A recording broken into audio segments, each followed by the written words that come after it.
कनक आज सुबह से ही बहुत उदास और परेशान थी। माँ के बार बार पूछने पर भी उसने कुछ नहीं बताया। वह अपने कमरे में सुबह से ही घुसी हुई थी।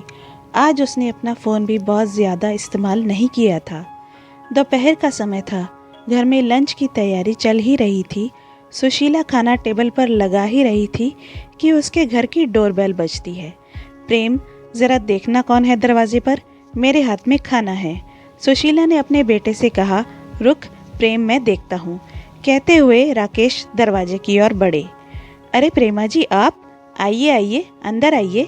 मुस्कुराते हुए राकेश ने हाथ जोड़े और झुककर प्रेमा को अंदर आने को कहा ही था कि उनके पीछे सुशीला आ चुकी थी। अरे प्रेमा बहन, आप सब ठीक तो हैं?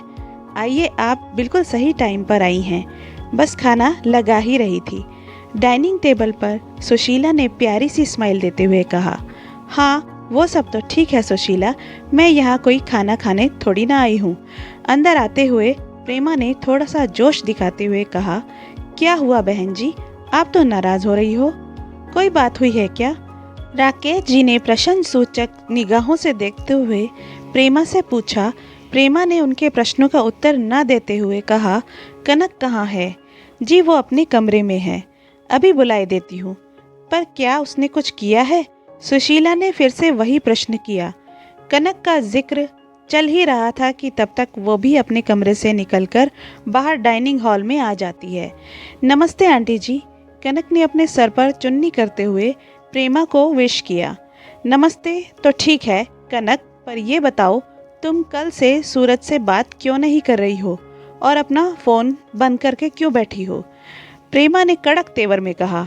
अब घर के सारे सदस्य सहित प्रेमा भी कनक को ही देख रहे थे। देखो सूरज बहुत ही इमोशनल और हठीले स्वभाव का लड़का है। अगर तुम दोनों के बीच कुछ हुआ है तो तुम अपनी ओर से सॉरी बोलकर रफा दफा कर दो।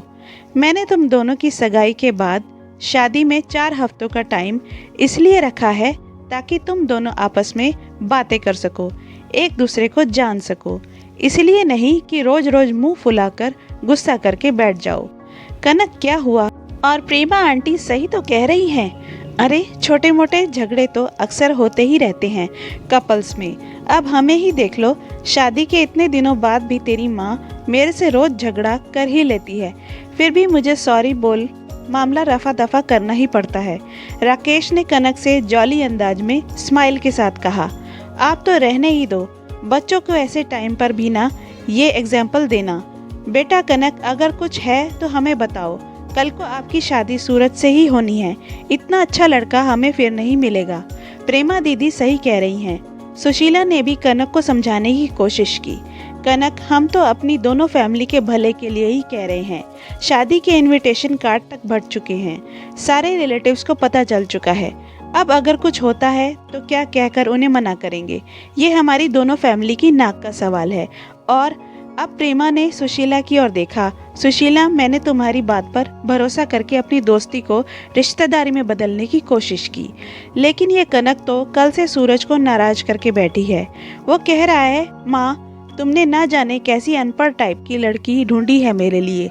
अब तो तू जानती है सुशीला, मेरा सूरज बाहर पढ़ा लिखा है और ऊपर से थोड़ा हठीला है। अगर उसने एक बार मना कर दिया तो फिर अपने बापू की भी नहीं सुनेगा। अब तो देख ले, इसे उसको सॉरी बोल के मनाना तो पड़ेगा। अब कनक कुछ बोलती तो उसके पास ही वहाँ पर बैठी कनक की छोटी बहन डॉली बोल पड़ी।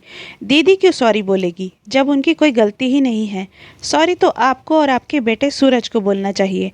डॉली की बात सुन के सबके सब हक्के बक्के और हैरान होने लगे। क्यों डॉली, ये क्या कह रही है तू? हाँ, मैं सही कह रही हूँ। कल रात को सूरज जी वीडियो कॉल पर दीदी को सारे कपड़े उतारने और उनकी न्यूड फोटोज़ देने की डिमांड कर रहे थे, और जब दी ने ये सब करने से मना कर दिया तो अनपढ़ गवार का ठप्पा लगा के मुंह फुला लिया। यही पढ़ाई की है क्या उन्होंने बाहर जाकर? डॉली ने रोब झाड़ रही प्रेमा को उल्टा कटघरे में खड़ा किया। नहीं नहीं, ऐसा नहीं है, तुम शायद गलत समझ रही हो। वो क्या है कि सूरज जरा मॉडर्न टाइप का लड़का है तो बोल दिया होगा, इसमें कौन सी बड़ी बात है। और वैसे भी आजकल तो ये सब नॉर्मल हो गया है। सोशल मीडिया के ज़माने में प्रेमा ने झूठ मूठ की सफाई देकर अपने बच्चे को बचाने की कोशिश की। अभी तक शांत और माँ के गले लग गई थी कनक। आप सही कह रही हैं प्रेमा जी कि ये हमारे दोनों परिवार की इज्जत और नाक का सवाल है। पर अब सोचने वाली बात यह है कि नाक किसकी कटी है, आपके परिवार की या हमारे परिवार की।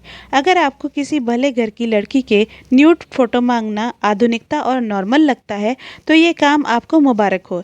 ये सब हमसे तो ना हो पाएगा। राकेश जी ने अपने दोनों हाथों से अपने आंसू साफ किए और फिर प्रेमा के आगे हाथ जोड़ लिए। प्रेमा, तू सब कुछ जानकर भी अनजान बनते हुए मेरी बेटी से सॉरी बोलने के लिए यहाँ तक चली आई। पर कोई बात नहीं, मैं तेरे घर पर तेरे बेटे की इस हरकत पर यह भी कहने नहीं आऊँगी कि तेरा बेटा मेरी बेटी के आगे सॉरी बोले, क्योंकि इतनी संकीर्ण सोच रखने वाले इंसान को मैं अब दोबारा देखना भी पसंद नहीं करूँगी। अब तुम जा सकती हो। प्रेमा अब कुछ बोलने लायक ही नहीं रही थी। वो अपना सा मुँह लिए चुपचाप वहाँ से जाने लगती है। राकेश और सुशीला अपनी बेटी को अब गर्व से सीने से लगाते हुए कहते हैं, ऐसा पढ़ा लिखा होने से गंवार होना ही अच्छा है। उम्मीद है आपको ये कहानी पसंद आई होगी। अगर पसंद आई है तो मेरे चैनल को सब्सक्राइब करें और इस वीडियो को लाइक करें।